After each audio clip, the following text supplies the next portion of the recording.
You have likely heard the term hedge fund in finance news, but what actually happens inside these massive investment pools? The name comes from the concept of hedging, or trying to reduce risk by taking opposing positions in the market.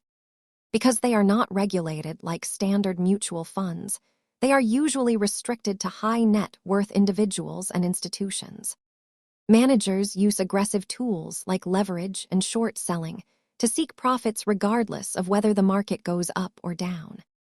Unlike mutual funds that aim to track an index, hedge funds seek absolute returns, often at the cost of higher fees and less liquidity.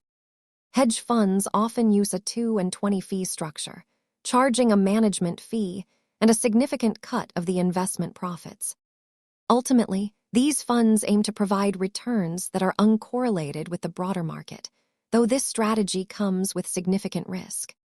Hedge funds remain a complex part of the global economy. Thanks for watching and stay tuned for more finance basics.